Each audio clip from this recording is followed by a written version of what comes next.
Hey everyone, welcome back to our scenes. So in today's video we are going to talk about reproduction in human beings. So under this topic we are going to see what are the changes happening in both male and females during the puberty, as well as we are going to go in detail with the male and the female reproductive systems and also about reproductive health. So let's get started. Reproduction in human beings is completely by sexual mode. We don't have any asexual mode of reproduction. So since it is sexual mode, we have got two different sexes, that is male and a female sex. Now, this both sexes or this both individuals, they don't start reproducing, okay, just out of the blue. There is a certain age when they become sexually active, or should I say when their sexual system or the reproductive system which they possess depending upon their sexes will get matured, or they are, it's like a switch on. After a certain age, yes, now the body is ready, now the reproductive system is ready to carry on with its job. So this age is normally during the early teens. Okay, slightly variation between the male and the female sexes, otherwise it has to be somewhere between 12 to 15 years. Now we are going to see what are the changes happening during this process. Okay, what are the changes happening in the puberty. So now let's talk about what are the changes happening during the puberty. Okay, so first we are going to see the common ones which happens in both male and the female, and then we are going to see individually what are the special changes happening in the girls and what are the special changes happening in the males. So the common changes which happens is the thick hair growth in the genital areas and under the armpits. Okay, this is something common between male and a female. Other than that, skin is going to become oily.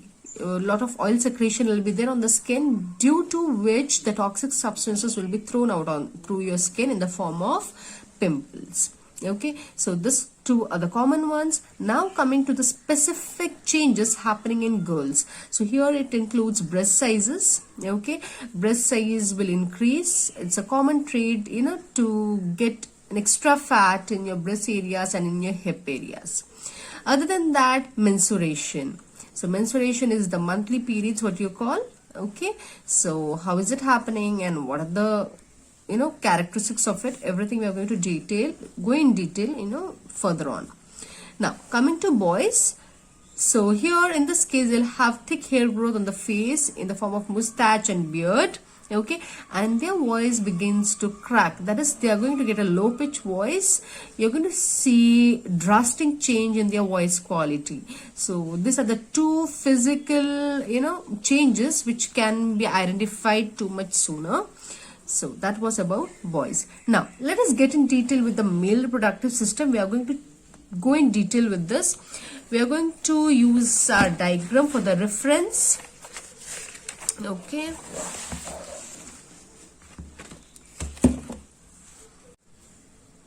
Now let's just go through the diagram or the figure for the male reproductive system and let us try and understand how does it work.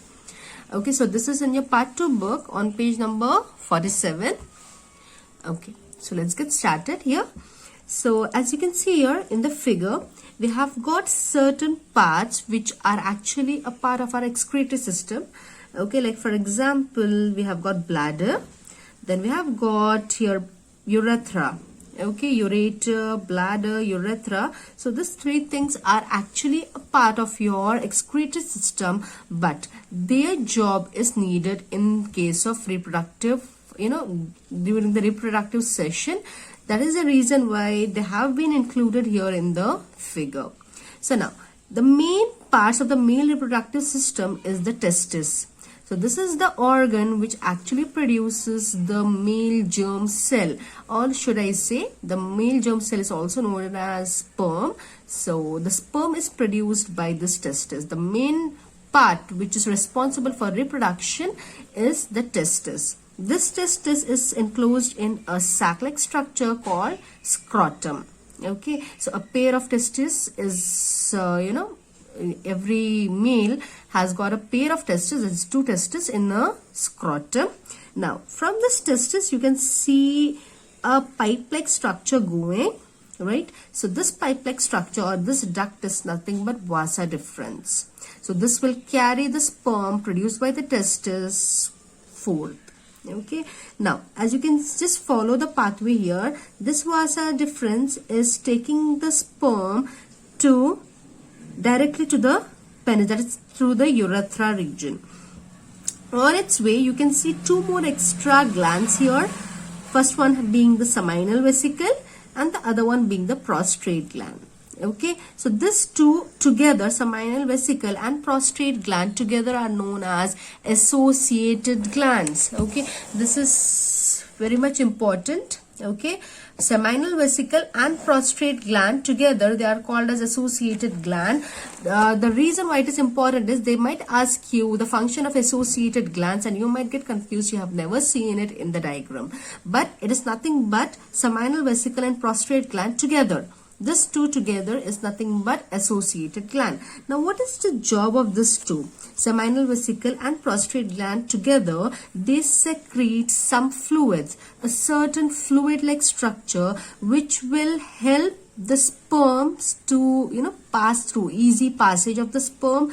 Other than that, it will provide the necessary nourishment for the sperm to live for that 48 hours or 4 days duration as far as the sperm lives. So to keep it strong and nourished during those period, these 2 are going to release certain glands and certain enzymes which will keep the sperms healthy and fresh for a longer period.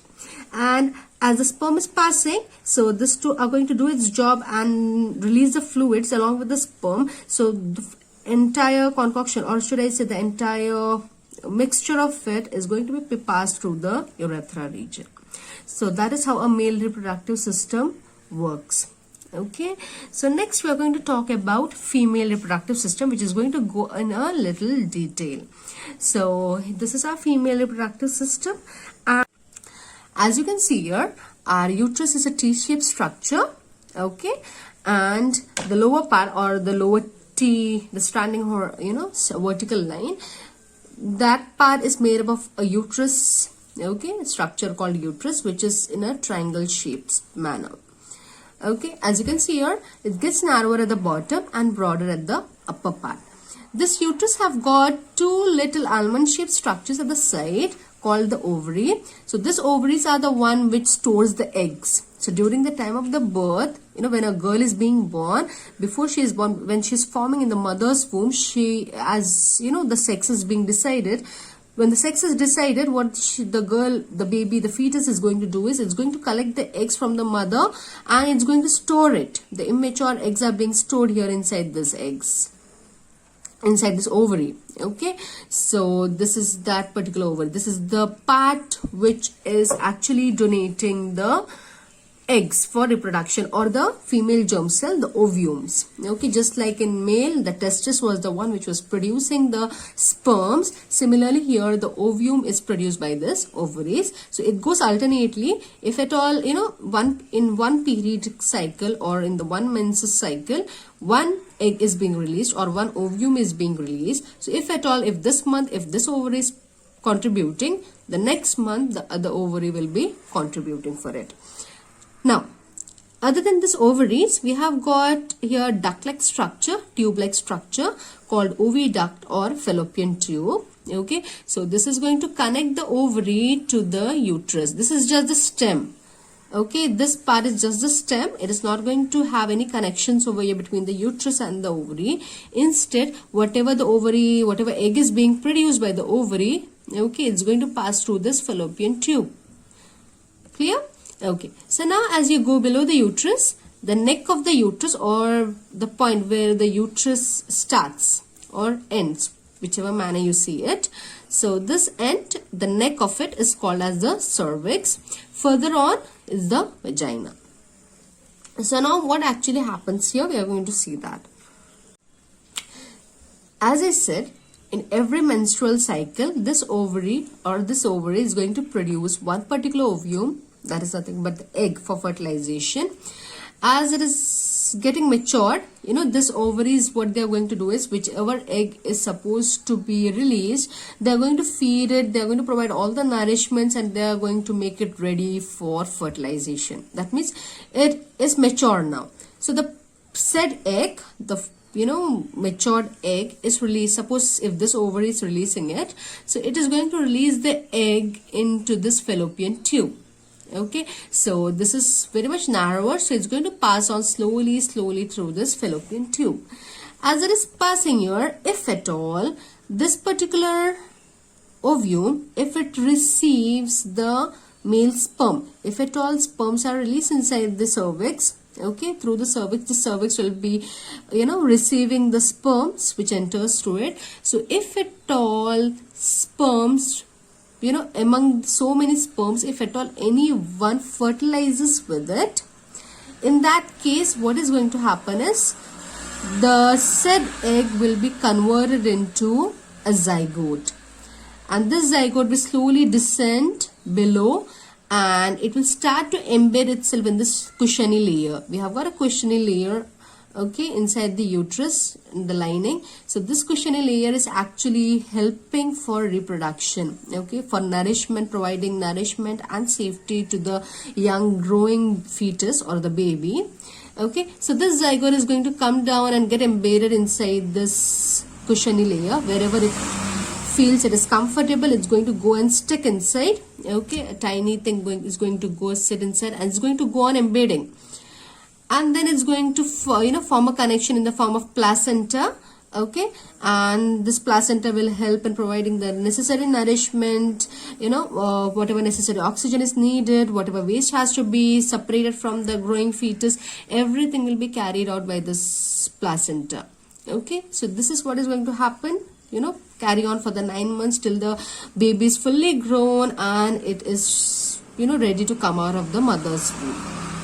Now, so if at all now this egg or the ovum does not receive a sperm, or if at all the sperms fail to fertilize with it, in that case what happens is this egg is going to descend down. As it is descending down, it's going to start to decay. It is not getting the proper nourishment, so it's going to start to decay. The hormones are not treating it well. It will start to decay as it is coming down, and this layers will also start to get separated. It's going to tear out from your uterus lining. Okay, and as this is happening, what will happen is, once everything is decayed and it's final that the egg is fertilized here and there is no need for reproduction in this month, so this will start to be shed out, and that is when your 7 days bleeding period occurs, the periodic period. Okay, so this might last for 7 days, sometimes less than 7 days, sometimes it can go more than 7 days also, depending upon person to person. Okay, for some it can last up to 15 days. Okay, it depends, certainly it completely depends upon the person, but normally it's considered as 7 days. Now after 7 days, as this 7 days is going on, all the skins will be shed out, everything will be cleared out, the bleeding period will stop, a new lining will start to appear, and once again the same cycle will be carried on. So this is how a female reproductive system works. Next, we are going to talk about reproductive health, which is a very much important topic, since it will affect your physical, emotional and social, in all the aspects it's going to affect you. So this is the reason why your reproductive health is very much important. So under reproductive health, we are going to, go through the entire concept topic wise. First, we are going to talk about STDs. Sexually transmitted diseases. There are certain diseases. There are certain diseases which will be propagated, or which will be released through air, which will pass through water. Okay, which will pass through touch. Similarly, there are certain diseases which will pass through sexual methods. Okay, so in this case we have got some bacterial ones, whereas some viral ones. Bacterial ones are nothing but gonorrhea and syphilis, and viral ones are warts and HIV/AIDS. Okay, this is the most dreadful one, which is well known almost by everyone. So in this case, what can be done to avoid STDs. The best way is to avoid infection, and this can be done by barriers such as condoms. Okay, so using the structures you can avoid STDs till a certain extent, but the main factor is you should avoid the exchange of body fluids with one another. So this will help you stop the sexually transmitted disease. Next, we are going to talk about contraception. What is contraception? If a person is doing something to avoid pregnancy, it might be anything. It might be in the form of medication, it might be in the form of a barrier, whatever. If at all, the act of that, or the procedure which you're using for it, it totally comes under the concept of contraception. Contraception here refers to avoiding pregnancy. Now, to avoid that, what we need to do is we need to avoid the fertilization of the sperm and the ovum. So this can be done by different methods. The first one what we are going to see is the physical barrier or the physical method. Here, what we are going to use a barrier in the form of condoms, cervical caps, or a diaphragm. Anything which is actually acting as a wall between the the sperm and the ovum. If this barrier is present, they are not going to meet. If they are not going to meet, they are not going to fertilize. So that is the physical barrier. The other one is the chemical method. Chemical method is by medications, that is oral pills, tablets which is taken in order to avoid pregnancy. Other than that, what this oral pills are going to do, in the form of oral pills itself, we are going to get most of the chemical methods. So this oral pills, what they do is they will disturb your hormones.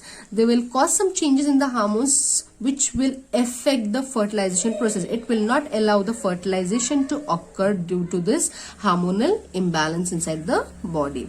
So this particular method might have side effects, okay, on a long-term basis. Maybe for a few extra months you might have certain side effects which will not allow you to get pregnant, or it might also cause increase of your bleeding period or reduction, changes in your mood. Okay, so since this is what we are actually taking, we are taking directly the hormones, so it is going to affect us. Next one, the most safer one, is the intrauterine contraceptive device, IUCD or IUD. Here copper T or loop is used, what we normally call as loop, or in other words it's copper T. So here they insert a copper T inside the mother's womb, that is inside the uterus. Here, by inserting this, what will happen is this will not allow the sperms to live inside the uterus. Whatever sperms enters into it, it's going to kill it. Okay, whatever sperms are entering inside the cervix through the vagina, this copper ions will start killing those sperms. Okay, so that is how it will avoid pregnancy. And the one which is permanent here, so far whatever we have seen, they were temporary. You can change it, you can remove the physical barrier, you can stop oral pills, you can remove the intrauterine device, but surgical method is something which is permanent. Okay, in males here, what they do is they go for vasectomy. What is vasectomy now? Okay, here we have seen this vas difference, right, which is actually taking the sperms from the testis forward. This particular vasa difference is cut. If this vasa difference is cut, sperm cannot pass on, right? So this is called as vasectomy. Here, doing this, the male is not able to reproduce. It won't allow, the sperms to pass on. Hence, there is no male cell, no reproduction. So, vasa difference is 1. Okay, that is in case of males. In case of female, it is tubectomy. What is tubectomy now? Here too, what we are going to do is we are not going to allow the egg to come in. This particular tubes, they are cut, they are turned, and they are tied. So this will, just cut the bridge for the egg to enter the uterus. If it is not coming in the uterus, there is no reproduction going to happen. So these are the surgical methods. Okay. Next, we are going to talk about female feticide. What is feticide? Killing of a baby inside the mother's womb is feticide. Female feticide is when you are purposely killing a female young one inside the mother's womb. Okay, this is very much common in countries such as ours. Okay, so here we prefer the male child over the female child. So what they do is, during the early stages, they go for, they go for sonography, check the sex of the baby, and get it terminated in case if it is a female child. So recently the government has issued a law where it is considered as an offense, it is considered as a crime if at all a baby's sex is revealed. So neither a doctor is supposed to do that, even she'll be subjected to the penalty, as well as the parents. So this is about your female feticide and the end of the chapter. In case of doubts, you can just leave me a comment at the bottom and I'll get back to you as soon as possible. Thank you for watching.